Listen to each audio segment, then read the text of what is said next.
Iniciamos nuestra tercera clase. ¿Ya? Jóvenes, buenas tardes. Iniciamos nuestra tercera clase. ¿Ya? Analizados lo que vimos de las cosas y su clasificación. Y vimos también en la clase anterior por qué había que estudiar las cosas. Y nos contestamos que era para posteriormente estudiar los distintos aprovechamientos sobre la cosa, el uso, cosa y la disposición. Ahora nos corresponde estudiar ya en detalle lo que es dentro de las cosas incorporales y de los derechos reales, el derecho real sobre cosa propia, que es el derecho real de dominio. ¿Ah? Y ya adelantamos también en la clase anterior que respecto de una cosa existían distintas calidades que podía tener un sujeto sobre una cosa. En primer lugar, la del propietario. ¿Ah? Propietario. O sea, yo perfectamente puedo adquirir por mancipacio el fondo corneliano y ese fondo va a ser de mi propiedad. Entonces, la primera calidad es el derecho real de dominio, o sea, la calidad de propietario sobre una cosa cumplida ciertos requisitos que vamos a ver en los PPT. Propiedad. Pero además puede ser también, hay otra calidad que puede ser la de poseedor. A ver, normalmente si soy propietario del fondo corneliano y lo estoy ocupando, también naturalmente voy a ser poseedor porque voy a tener la cosa como dueño, ¿no es cierto? Voy a tener la cosa como dueño. Entonces, se van a confundir las calidades de propietario y la calidad también de poseedor, de tener la cosa, o sea, de ser dueño y además tengo la tenencia. Pero perfectamente yo puedo ser propietario y tener la posesión, o la posesión puede quedar radicada en personas distintas. Así, si yo soy, sigamos con el ejemplo original, si yo soy dueño del fondo corneliano y se lo vendo a NN, sin la emancipación, o sea, no es una cosa mancipe el fondo corneliano, tengo que hacerlo mediante la emancipación o la injurización, ¿cierto? Y si no se lo hago por la emancipación, si lo hago simplemente, ¿sabes qué más? Lo arreglamos así consensualmente y yo te entrego el fondo corneliano. ¿Podrá hacerse dueño NN del fondo corneliano si me paga 10.000 tercios, pero no se hace la emancipación? La verdad es que no. La verdad es que no. No es más, va a ser poseedor. Y fíjense, en este mismo ejemplo ya tenemos dos calidades distintas. Esta calidad ordinaria, en la medida que yo tenga mi fondo de propietario y poseedor, ahora, al venderle el fondo corneliano, pero sin la emancipación, ahora simplemente NN se va a transformar en un poseedor y vamos a darle un apellido, un poseedor civil. Entonces, fíjense, las primeras dos calidades que ya estamos viendo de una persona con respecto a una cosa es propietario y en segundo la llamada posesión civil, que no es otra que la de un propietario que ha adquirido una cosa pero sin o con algún defecto o se ha incurrido en alguna omisión del derecho civil. En el caso concreto de adquirido el fondo corneliano sin la emancipación. Entonces, fíjense, es un poseedor civil. Propietario, poseedor civil. El propietario, el poseedor civil, va a ser tal, primero, normalmente los casos más típicos, y los vamos a ver en el PPT con detalle, es por haberse adquirido una cosa mancipa y sin la emancipación, o por haber adquirido una persona que no era dueño. Una persona que no era dueño de la cosa. Entonces, esos son los casos típicos que van a estar analizados en el PPT. Ahora simplemente estoy dando el contexto de la clase número 3. Propietario, poseedor civil, que va a llegar a ser propietario como vamos a estudiar, pero a través de la usufructuación, en este caso concreto, a través de los 2 años de posesión. Propietario, posesión civil. Pero además, puede existir una persona en que no sea ni propietario, no sea ni poseedor, y va a ser simplemente un mero tenedor. Es decir, aquel que tiene la cosa reconociendo dominio ajeno. Típico caso, por ejemplo, si yo el fondo corneliano lo arriendo. Se lo arriendo, yo propietario, se lo arriendo a, no sé, a XX. XX lo va a tener reconociendo dominio porque sabe que el fondo es mío. Ese va a ser lo que se llama un poseedor natural o un mero tenedor. Y además también hay una cuarta calidad que es el precarista, ¿no? El precarista, es decir, aquella persona que tiene la cosa pero en realidad sin ningún contrato, no como un contrato de arrendamiento, sino que lo tiene simplemente, como dice el profesor Guzmán, graciosamente, o sea, por la propia voluntad mía. Yo soy propietario del Fondo Corneliano, me voy a ir a Grecia y se acerca ZZ y me dice, Rodrigo, ¿tú te vas a Grecia sí un mes? Sí, ¿por qué no me dejas el Fondo Corneliano un tiempo, ese mes? Ya, pues te lo dejo así. No se le da ni un contrato, se lo dejo graciosamente a la propia. Pero entonces la calidad del precarista es muy débil. Bueno, pero esa es la cuarta calidad que puede tener una persona respecto a una cosa. Propietario, poseedor civil, que es la cosa que la tiene como dueño, sintiéndose como un dueño verdadero, poseedor civil. El mero tenedor, el que tiene la cosa reconociendo dominio ajeno, que en el caso el arrendatario. Y la cuarta, el de precario. Precario. Y vamos a ver otras calidades también al estudiar ya la posesión, que es el poseedor pretorio, es decir, el mero tenedor, pero que está protegido por interdictos posesores. Propietario y poseedor. Bueno, profesor, ¿y puede dar un ejemplo en que estas cuatro calidades puedan recaer sobre una misma cosa en forma copulativa, digamos, acumulativa? ¿Puede darse un ejemplo en que podamos diferenciar estas cuatro cosas? Por ejemplo, imaginémonos que A, sigamos el ejemplo que estoy dando ya, A es dueño del fondo con él. ¿Ya? Yo como dueño, imaginemos que yo soy A, y yo tengo mi abuelita, ¿no? Tengo mi abuelita, y mi abuelita ya está viejita, no tiene nada ni nadie. Entonces me dice, nieto, me dice, "Pucha, no tengo dónde vivir. Abuelita, ¿sabe qué más? Yo no le voy a dejar que viva en el fondo con él, ¿no? Y se lo voy a dar en usufructo, porque si yo desaparezco, me pasa algo, los terceros tienen que respetar el derecho. ¿Qué es el derecho a usufructo? Es el derecho en que usted va a poder ir al fondo corneliano, va a poder usarlo y va a poder gozarlo. ¿Ah? Usarlo, vivir ahí, gozarlo, va a tener sus canchitos, puede tener ahí o puede sembrarlo y con la siembra puede llevarse los frutos naturales. ¿Ah? Puede gozarlo, adquirir los frutos, o puede incluso arrendarlo. Entonces, fíjense, yo soy propietario, pero al mismo fondo corneliano lo he dado en usufructo a mi abuelita. Entonces ya tenemos simultáneamente dos calidades en la cosa. Propietario y usufructuario, mi abuelita. Ahora, mi abuelita también, a su vez, puede, para ganarse unos pesos, y como puede, tiene el goce del usufructo, puede ella misma perfectamente arrendarlo a un tercero. Entonces, fíjense, se lo arrienda a un tercero y recibe un dinero que va a ser los frutos civiles, ¿no? Entonces ya tenemos un arrendatario. Y sobre la misma cosa, yo voy a ser propietario, lo di en usufructo a mi abuelita, y mi abuelita perfectamente lo puede arrendar a un tercero. Entonces ya tenemos propietario, mero tenedor, que es el usufructuario, y otro mero tenedor, que es el arrendatario. Pero la diferencia con entre el arrendatario y el usufructuario es que el usufructuario también tiene interdicto, como lo vamos a ver al sur. Pero al mismo tiempo puede haber, fíjense, un poseedor civil. Que en el caso, ese es el caso siguiente.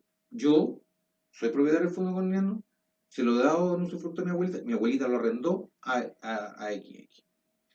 Pero yo perfectamente con el usufructo, con el arrendamiento, yo lo puedo vender. ¿Y por qué no? No me impide que tenga un usufructo, un arrendamiento, vender.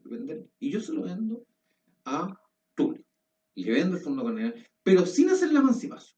Entonces, fíjense, sin hacer la emancipación, Tulio, que va a adquirir el fondo corneliano, va a ser un poseedor civil que va a llegar a adquirir el fondo a través de la usucapión, como lo vamos a ver, ¿no? Y justamente la usucapión por 2 años, por el transcurso de 2 años. Hay un propietario, que soy yo, porque yo no he perdido la propiedad. Voy a perderla cuando el poseedor civil la adquiera por usucapión. Propietario, un poseedor civil, Tulio, que me compró sin emancipación.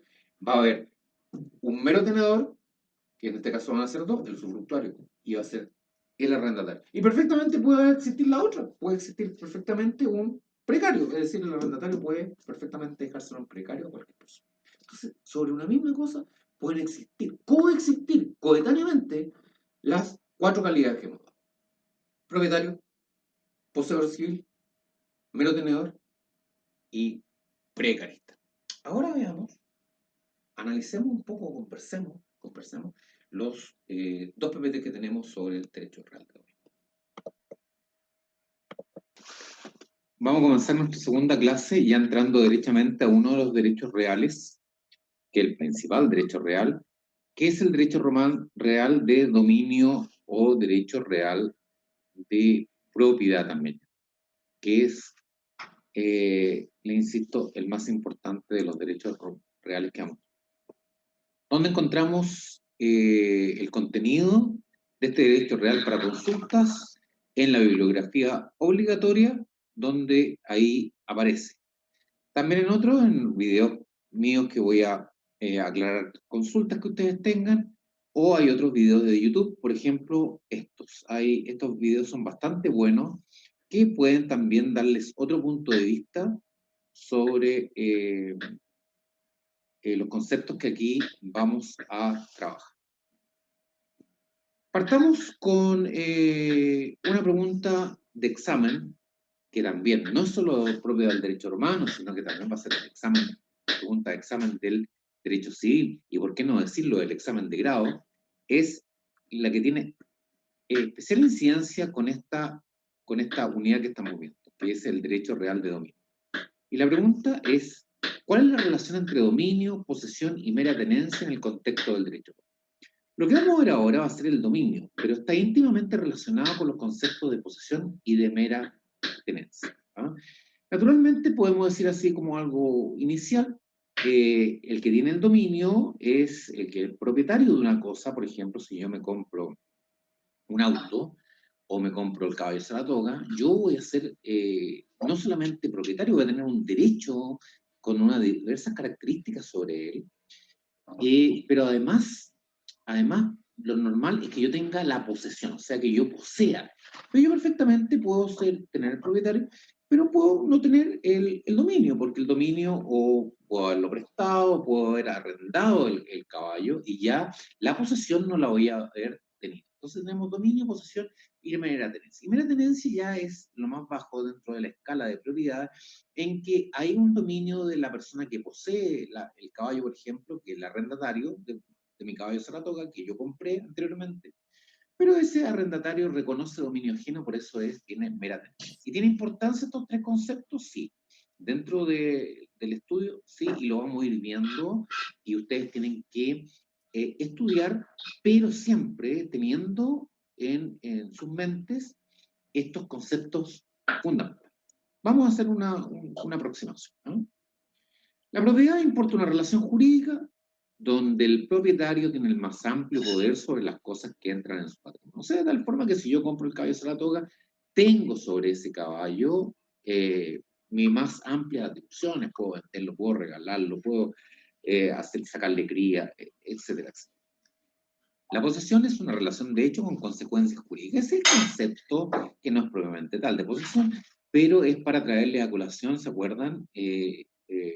El jus post criminum, que uno que cuando retornaba de la esclavitud perdía ciertas situaciones jurídicas que tenía antes, como era el matrimonio y la posesión. Aquí ya entramos más en detalle, es un señorío físico, de hecho, que se ejerce sobre una cosa. O sea, cuando se aprende una cosa, si yo tengo el caballo de Saratoga y lo compro, voy a ser propietario, pero puedo a lo mejor no tener la posesión porque el caballo lo dejo pastando en el fondo de una mina. Pero ¿voy a perder la propiedad? No. ¿Voy a perder la posesión? Tampoco voy a tener la posesión. No voy a tener la posesión, pero siempre voy a tener la propiedad. Y el último caso es la mera tenencia. Aquí este párrafo nos hace una relación entre posesión y mera tenencia, y la mera tenencia es una apropiación material que posee o que va acompañado de una real intención de que la cosa le pertenece a título de dominio a otra persona. O sea, la tenencia se tiene con conciencia y aceptación de que otra persona es la dueña de la cosa. En un contrato de arrendamiento, el arrendatario de mi caballo Saratoga, que lo ocupa para trasladarse de un lugar a otro, lo tiene en posesión, pero reconoce que el caballo no es de él, el caballo es. Estos son tres conceptos que vamos a tener que ir trabajando a medida que vayamos hablando del dominio y posteriormente de la posesión. Aquí también empieza a trabajar ya sobre la elaboración mental y abstracta de estos tres conceptos que tienen que tener, ¿no? El merotenedor, poseedor y propietario. Merotenedor, que tiene la cosa, reconociendo dominio ajeno, el poseedor teniendo la cosa bajo nuestro poder como si fuéramos dueños de ella sin serlo, porque cuando adquirimos una cosa de quien no era realmente propietario. De tal forma que si yo en Roma le transfiero a NN mi caballo Saratoga, como es un caballo a través de las clasificaciones que vimos en la clase anterior, como es una cosa mansipi, tengo que transferirlo por una mancipación, una inclusión. Bueno, pero ¿qué pasa si le hago la transferencia por la simple tradición, es decir, por la entrega? ¿Se hace propietario NN del caballo que le vendo por una tradición? La verdad es que no, porque no se ha realizado por una forma eh, solemne que era la emancipación. Entonces, esa persona que no es propiamente propietario, pero que se entiende, o que se cree, sí, ser propietario, es un poseedor. Y la otra es ya el culmine, es el propietario que tiene la cosa bajo su poder como dueño plenamente. Veamos un poquito el derecho real de dominio. El derecho real de dominio no es definido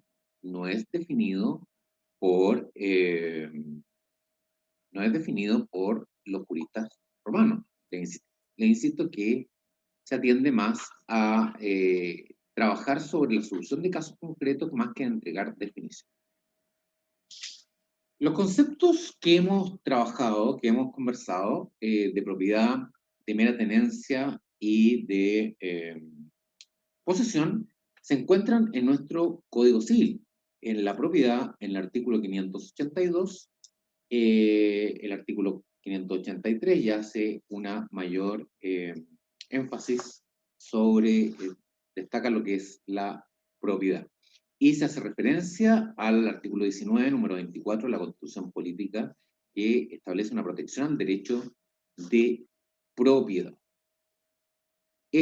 Naturalmente, van a tener que estudiarlo también de memoria.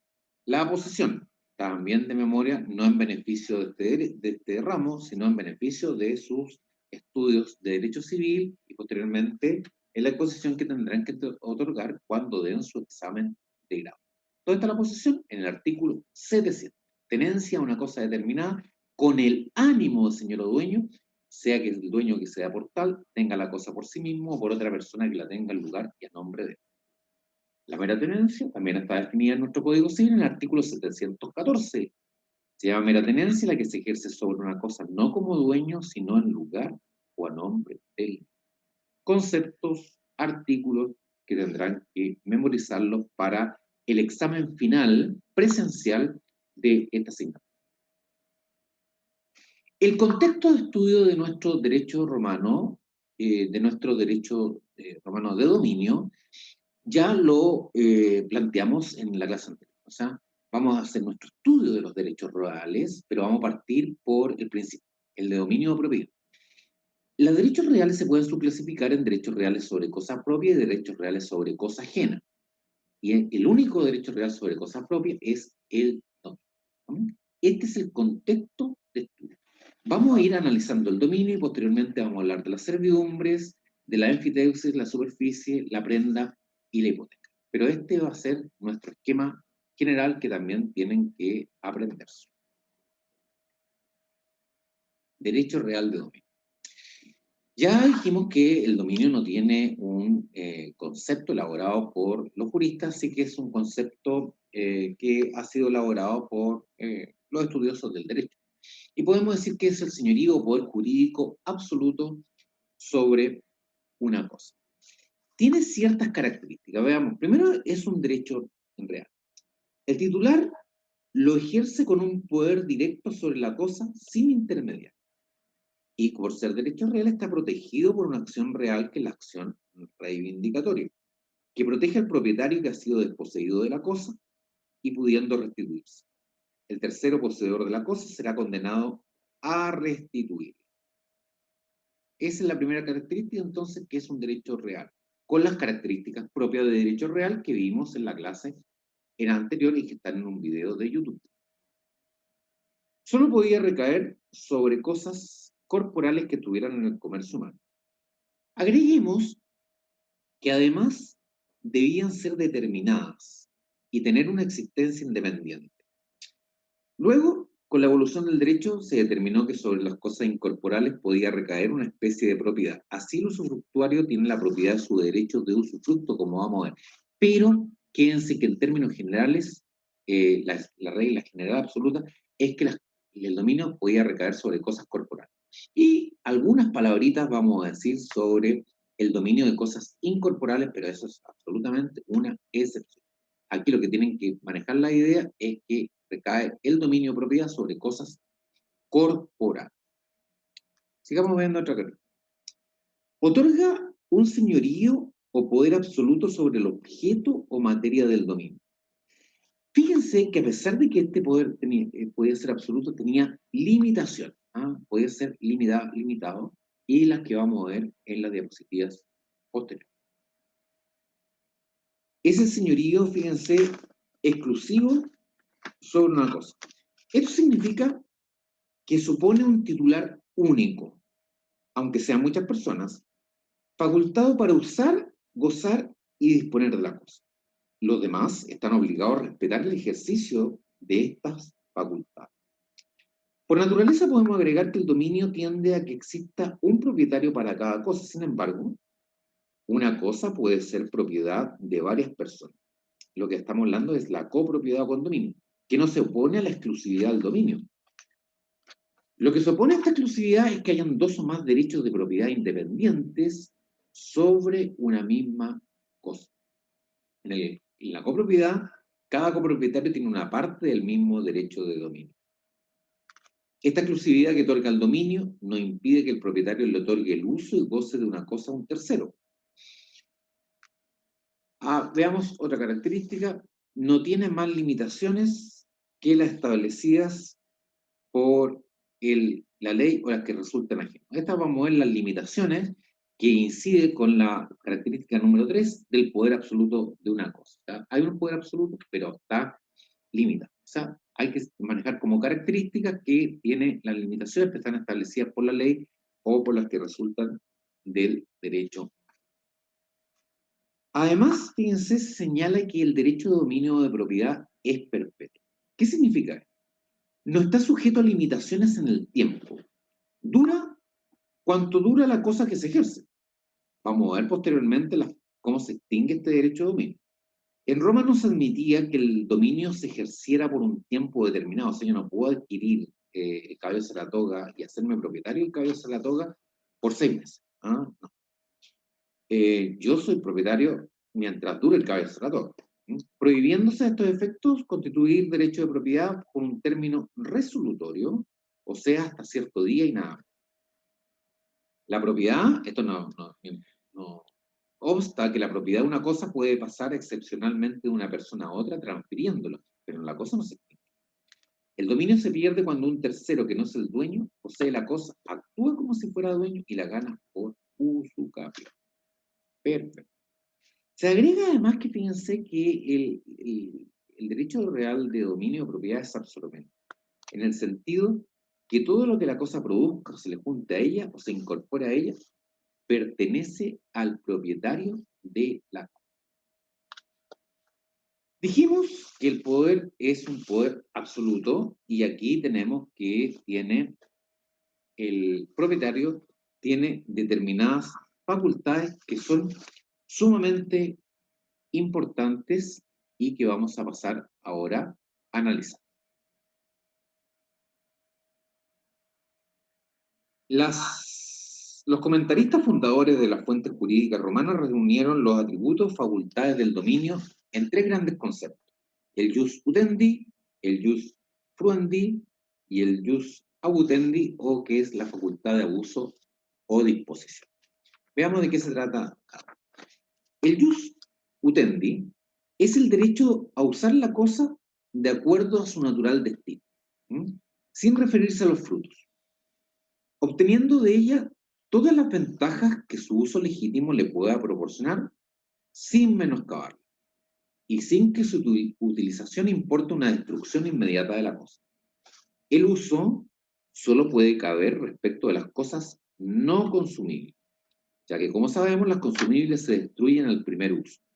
El dueño de una cosa puede darle un arriendo para que la usen según su naturaleza, pero no se puede dar en uso, por ejemplo, tal como hemos conversado, un plato de comida. El jus abutendi, el jus fruendi es el derecho de goce, el derecho a aprovecharse, de hacerse dueño de los frutos naturales y civiles que la cosa sea capaz de proporcionar. En los frutos, recuerden que los vimos en la clase anterior distinguiendo entre frutos y productos.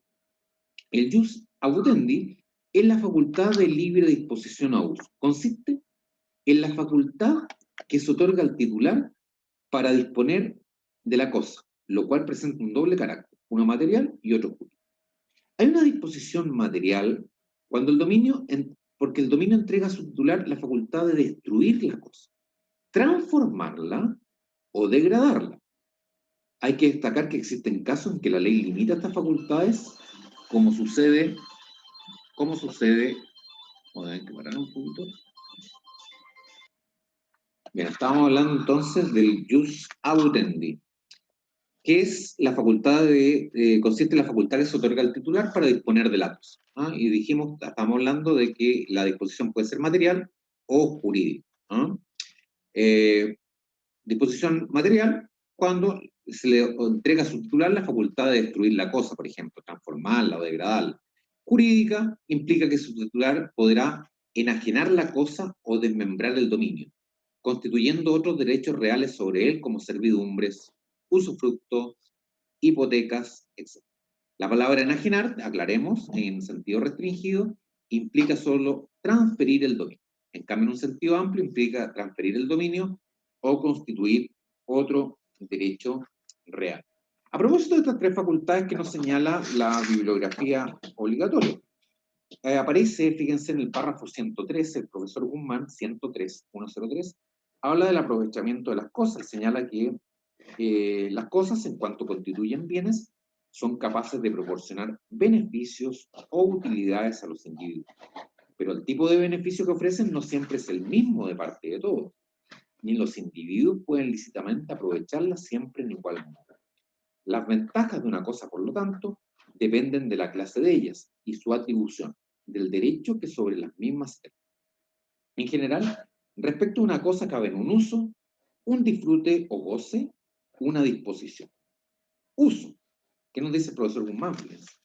El uso consiste en aplicarlas a una destinación no consultiva o de la que no resulta afectada la integridad de su organización material o física. El goce o disfrute de las cosas radica en el aprovechamiento de los frutos que ellas son capaces de generar. Es útil, fíjense, en lo que señala por frutos y productos. Veamos. Se entienden por frutos aquellas cosas formadas espontáneamente y de manera tendencialmente periódica por otras, como consecuencia de procesos orgánicos naturales y cuya separación no menoscaba la cosa fructual, que entonces conserva su capacidad reproductora. Tales son, por ejemplo, la leche, la lana, las frutas o las crías de los animales. A este tipo de cosas las solemos denominar frutos naturales. Ahora, fíjense, se habla de productos. Aquellas cosas que constituyen partes sustanciales de otras, de manera que su extracción menoscabe o destruya al todo, que resulta incapaz de reproducirla, no son pues propiamente frutos, y los llamamos entonces productos, como la leña de un árbol y la carne o el cuero de un animal. Extraerle tales productos a una cosa no constituye no constituye frutos, no constituye goce o disfrute, sino precisamente un acto de disposición. Y después empieza a hablar de los frutos pendientes, separados, los frutos existentes, los frutos consumidos. Refiere a la disposición. La disposición de las cosas estriba en afectar su sustancia e integridad materiales a su pertenencia. Puede, por lo tanto, ser física o jurídica, y la afectación a su vez total o parcial. Y habla ahí de las distintas combinaciones. Bien. Cuando se habla de las facultades del propietario, que son esta facultad de uso, facultad de goce, facultad de abuso, de disposición, se distingue entre plena y nuda propiedad. Para hablar de ellas, es cuando los tres atributos se hayan reunidos, estamos ante la propiedad plena, absoluta y completa. Por su parte, cuando por efecto de derechos concedidos a otra persona el propietario se haya privado del goce o se encuentra coartado en la disposición de la cosa, la propiedad no es plena, es mera o nuda propiedad. Partiendo de estas facultades del propietario, ya podemos entablar diferencias entre el dominio o propiedad con respecto a la posesión o la mera tenencia. Por ejemplo, el que es poseedor o el que es mero tenedor no consta, puede disponer de la facultad de uso o la facultad de goce, que sea poseedor, pero no va a tener la facultad de uso o la disposición por no ser propietario. Dijimos que la propiedad o el derecho de dominio era absoluto, pero la verdad es que tiene ciertas limitaciones que vamos a pasar a analizar. Las limitaciones pueden ser por disposición de la ley o por respeto al derecho ajeno. La disposición de la ley habla de las relaciones de vecindad entre inmuebles y las causas de utilidad pública.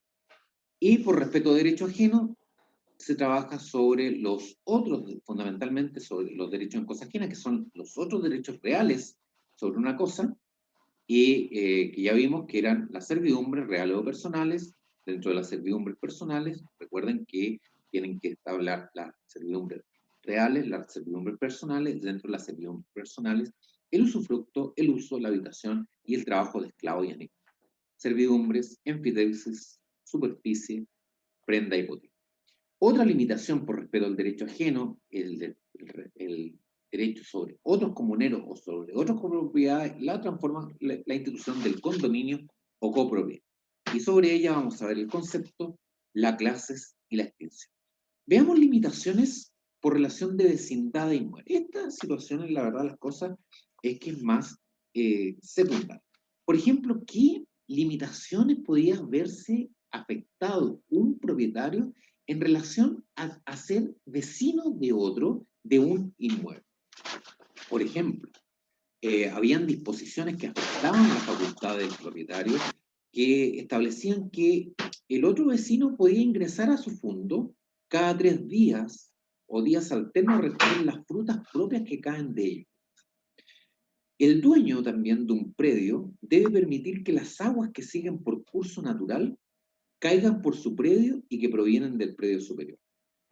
En el derecho romano, varias disposiciones se refieren a las construcciones urbanas relativas a la altura de los edificios y justamente para proteger la propiedad o el derecho de otro vecino.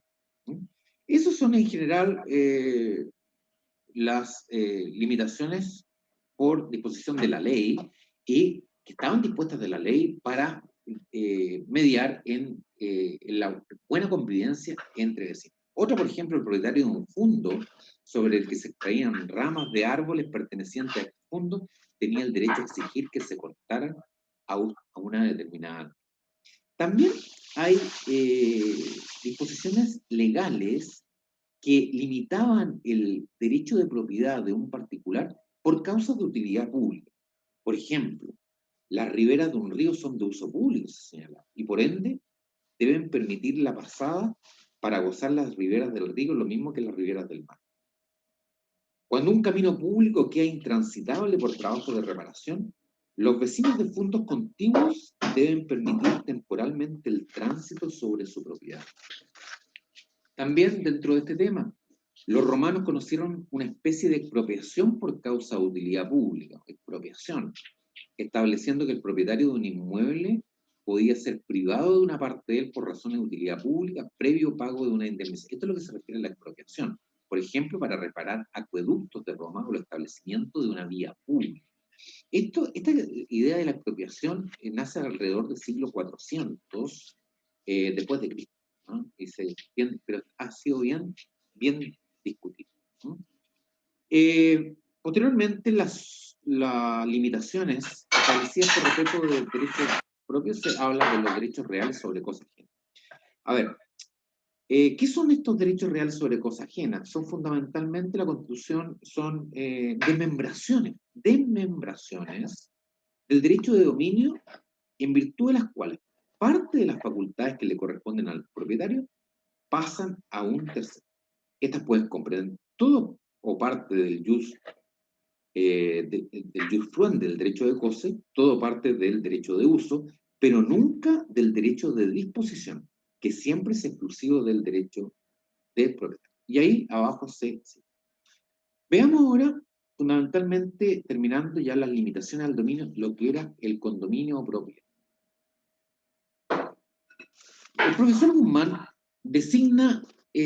señala que es copropiedad, que se designa el fenómeno consistente en la concurrencia de más de un dueño y por ende de un dominio sobre una misma cosa. ¿Cómo podíamos o cómo podía tener origen la copropiedad? Por ejemplo, la sucesión por causa de muerte entre los varios herederos.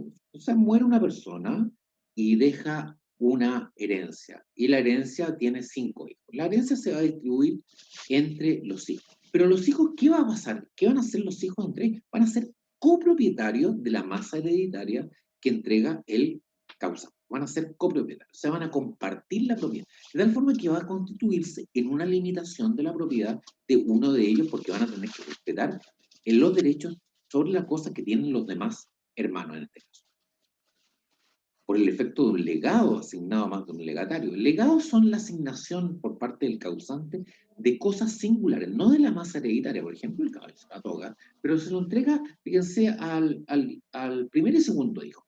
O sea, van a tener 2 propietarios sobre una misma cosa que van a tener que administrar, pero respetando el derecho del otro. ¿Cuál es otra fuente? Por adquisición entre ellos. O sea, varias personas se ponen de acuerdo y van a ser, por ejemplo, socios de la compra de un determinado predio. Entonces, van a ser propietarios, pero van a tener que respetar los derechos de propiedad de los otros socios. Por la entrega de un tercero de una cuota de un bien, hasta entonces singular. Yo soy propietario del caballo Saratoga y le digo, me junto con otras 2 personas, digo que, ejemplo típico, seamos socios de la propiedad porque yo no soy capaz de administrarlo solo. Claro, le entrego una cuota y vamos a ser copropietarios y vamos a tener que respetarnos la propiedad. ¿Cómo, cómo esto de respetar la propiedad de terceros lo vamos a analizar a continuación? A ver, otra copropiedad también, otra fuente, los objetos sobre los situados, por ejemplo, los muros divisorios de un fondo respecto de otro. Y ahí van a ser, los 2 vecinos van a ser copropietarios de ese muro que limita las propiedades. La estructura de la copropiedad. En la época arcaica, cada comunero era dueño del todo. O sea, si bien es cierto, por ejemplo, se daba una masa hereditaria al fallecer el causante, moría un padre y dejaba 5 hijos, cada hijo era dueño, por ejemplo, de toda la masa hereditaria, pero lo que sí podía inclusive venderla, pero estaba limitada porque existía el derecho a veto de los otros participantes. Si bien es cierto, se entendía que era dueño del todo y podía incluso venderlo por el todo sin respetar las otras cuotas, pero si existía derecho a veto, cuando no existía una unanimidad de venta, por ejemplo, ahí estaba limitado. En la época clásica, aquí ya se considera la comunidad o la copropiedad como una institución de carácter abstracto, donde cada comunero es dueño, pero ya no es dueño del todo, es dueño de una cuota, igual o distinta del resto. Y así puede enajenar su cuota en toda parte, renunciarla por abandono, puede dejarla botada, puede darle un usufructo, lo vamos a estudiar, puede hipotecarla, puede reivindicarla si es que la pierde, y también puede ser usucapiada, puede ganarla por el transcurso del tiempo. Esta es la estructura de la copropiedad en la época arcaica, la época clásica. ¿Cómo se extinguía la copropiedad? Uno, por ejemplo, se reunió una confusión de todas las cuotas en una sola persona. Imaginémonos que yo soy copropietario de un fondo porque mi padre me lo dejó a mí y a mis 4 hermanos. Los 5 hermanos vamos a ser copropietarios de ese fondo. Pero ¿qué pasa si yo decido, tengo dinero, tengo 6 tercios y le compro las cuotas a mis otros 4 hermanos? Toda la propiedad, todas las cuotas van a ser mías, de tal forma que solamente la propiedad, el fondo, va a tener un propietario que voy a hacer. Entonces, cuando se reúnen todas las cuotas en una sola persona, la copropiedad termina, la copropiedad se exige. Naturalmente, vamos a ser copropietarios de mi caballo Saratoga fueron entregados, por ejemplo, en sucesión por mi padre, pero en la medida que exista el caballo Saratoga. Si el caballo Saratoga muere, se acaba la copropiedad sobre. Por la partición convencional, o sea, imagínense que nosotros somos dueños del fondo junto con mis 4 hermanos, pero la verdad las cosas es que no queremos ser dueños, queremos ya que se separe y pues, lo vendamos el predio y que nos repartamos lo que vale ese predio. Bueno, podemos venderlo y podemos dividirnos el fruto de ese bien a través de cuotas. Pero ¿cómo definimos el valor que nos va a corresponder a cada uno? Simplemente en modo por común acuerdo. O sea, nos ponemos todos de acuerdo simplemente y nos dividimos el dinero en caso de que lo vendamos. Pero ¿qué sucede si no nos ponemos de acuerdo? Tenemos que hacernos la partición judicial. Y para eso la partición, el derecho romano nos proporcionaba 3 acciones: la acto común y dividundo, la acto familiares secundada y la acto finis regula. Que a ver cuál le interesa más. La primera acción era la acción general de división de las cosas comunes. La segunda era propia de las herencias y la tercera era de los lindes de los fondos situados en Italia. Recuerden que porque era una acción especial por la importancia que tenía la propiedad agrícola en. Ahora vamos a ver, y lo vamos a dejar para otro video, porque esto ya es importante también, distinguiéndolo de lo que es una parte introductoria al derecho de dominio, las distintas clases de propiedad en Roma. Y para efectos metodológicos, lo vamos a hacer en otro video de YouTube. Bien, complementemos un poco lo que señala el PPT. El PPT, fíjese, ya lo que hemos visto, nos señala otro mapa conceptual, o nos invita a confeccionar otro modo conceptual en relación a las limitaciones al dominio. ¿No? A la relación a las limitaciones al dominio. Las limitaciones al dominio vienen a ser una excepción a la característica general de que es un derecho absoluto y que es un derecho exclusivo. Derecho absoluto porque el propietario tiene todas las facultades de uso, goce y disposición. Además agrega el profesor Guzmán que es una situación jurídica absoluta el derecho real de dominio porque es oponible a cualquiera que afecte su derecho real a través de la acción reivindicatoria. No con un sujeto particular, sino contra cualquiera que afecte, altere o intente arrebatar el derecho de propiedad. Y la regla general también, que como característica del derecho real de dominio que está en el PPT, es que es un derecho real exclusivo. O sea, no existen dos derechos de propiedad independientes. Lo que no hay que confundir con la copropiedad, en que existen varios propietarios sobre una misma cosa, pero son propietarios en conjunto, porque uno de ellos simplemente es propietario de una cuota en el derecho. Entonces, si bien la regla general es que el derecho real de dominio tiene como características que es un derecho absoluto y exclusivo, tiene excepciones. ¿No? Dentro de las excepciones son las llamadas limitaciones al derecho real de dominio. Y conforme a lo que hemos visto en el PPT y podemos establecer nuestro mapa conceptual, las limitaciones son por disposición de la ley y por respeto al derecho ajeno. Partamos por esta última. Por respeto al derecho ajeno hay que subdistinguir ahí los derechos reales sobre cosa ajena, derechos reales de goce o disfrute y derechos reales de garantía, derechos reales de goce, el usufructo, uso, habitación, operada de servidumbre, derechos reales de cosa ajena, enfiteusis, superficie y servidumbre. Y los derechos reales de garantía, la prenda y hipoteca. O sea, si está naturalmente un bien, lo doy en prenda, puede estar limitado en cuanto al dominio. Por ejemplo, si yo voy donde NN y le pido 1000 sestercios que me preste para arreglar mi campo, NN perfectamente me puede decir, sí, pero ¿cómo me garantizas tú que me vas a cumplir con el pago de los 1000 sestercios? Bueno, te dejo mi caballo Saratoga. ¿Ah? Entonces, naturalmente, voy a seguir siendo propietario de mi caballo Saratoga. Pero, ¿estará limitado en cuanto al uso, el goce y la disposición? Sí. No en cuanto a la disposición, porque lo voy a poder vender, pero sí en cuanto al uso y el goce. Va a estar limitado. Porque va a estar, al darlo en prenda, o sea, en garantía del pago del precio de los 1000 sestercios, lo va a tener mientras tanto NN, que es el acreedor. Porque vamos a aprender, Ustedes ya saben que en la prenda, una de las características fundamentales es que se desplaza de la posesión del propietario al acreedor prendario. ¿Ya? Entonces, naturalmente que es una limitación. Bueno, y también dentro de la limitación por respeto al derecho ajeno está la copropiedad, porque tengo que actuar también conforme a los otros, al respeto de la cuota de que son propietarios los otros copropietarios. De tal forma que hay naturalmente una limitación. Y por disposición de la ley se refiere a relaciones de vecindad y a las causas de utilidad pública. No me quiero o sea, avanzar mucho con respecto a eso, simplemente está en la página 528 del profesor Guzmán y habla cosas bien interesantes, ¿sí? De, por ejemplo, de que hay limitaciones a la propiedad por, eh, por causa de utilidad pública en relación, por ejemplo, a la expropiación, ¿no? Y señala que no existía un régimen general de expropiación como existe el día de hoy. El día de hoy, perfectamente, la expropiación está regulada en nuestra Constitución. En nuestra Constitución.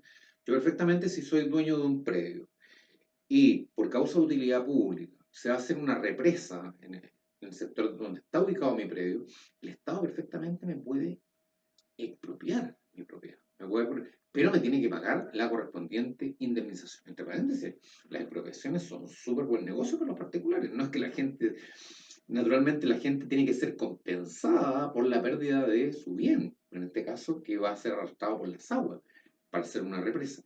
Pero la compensación es muy buena. Es muy buena. Bueno, y no se puede oponer también. Pero existe un régimen general de expropiación por causa de utilidad pública. En Roma no existía. No es que no se hiciera, pero no existía esto, así que lo estamos regulando, está regulado al día de hoy. Pero sí habían expropiaciones, pero así muy particulares y por cuestiones específicas. Por ejemplo, la confiscación de los bienes a los culpables de ciertos delitos graves. O cuando, ¿se acuerdan cuando vimos la esclavitud?